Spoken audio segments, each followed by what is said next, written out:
Welcome to Cybertech, the world's most experienced PostgreSQL support company. Today I will show you something about data type abstraction in Postgres. In some cases it might make sense to abstract a data type into something which is called domain. So to create a domain you can use an instruction called create domain. And what it basically is, it's something like a synonym for a certain data type. So this can be used for various different purposes. On the one hand, you can use it to make Postgres more portable, and on the other hand, you can really use it to abstract your data types into one common group of data types to make sure that your applications are consistent. I will show you a simple example how you can use domains for your daily work. Imagine we want to model a data type CLOB. And what we want to achieve is that CLOB should be a synonym for a long text. So what we do is create domain CLOB as text. We want to use text in Postgres. And then we just might want to put the default value here.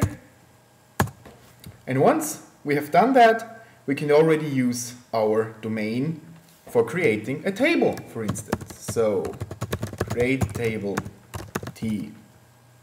I will simply call it text, ID int4, data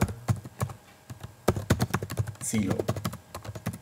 So what you can see here is that we're now able to create a column which is data type CLOB.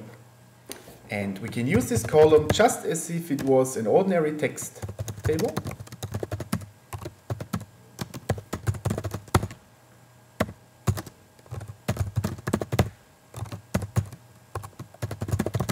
Select from this table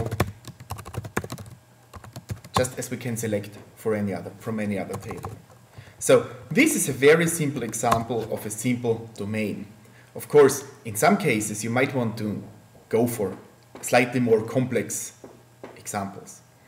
So in the next step you will see how you can use a domain to limit the data type you're about to create.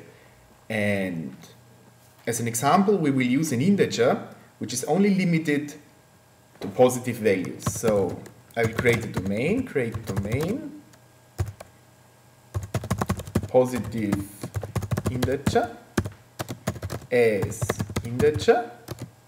And now we will use something special. We call it check values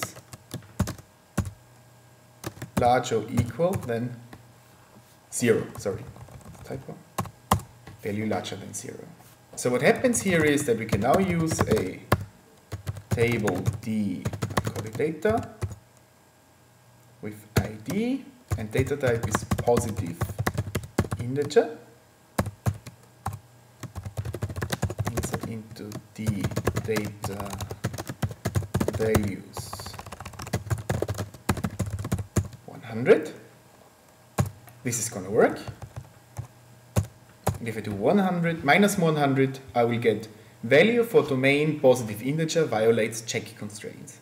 So as you can see, you can really use a domain to make your data types more clever. You can directly assign check constraints to your own data type to make sure that wherever you use your data type, it's perfectly consistent, and you can perfectly make sure that if you change your domain, it will automatically change all depending objects.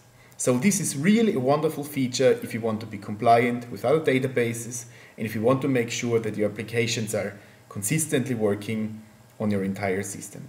So thank you for watching our videos, and please visit us on our website www.postgresql-support.de. Thank you.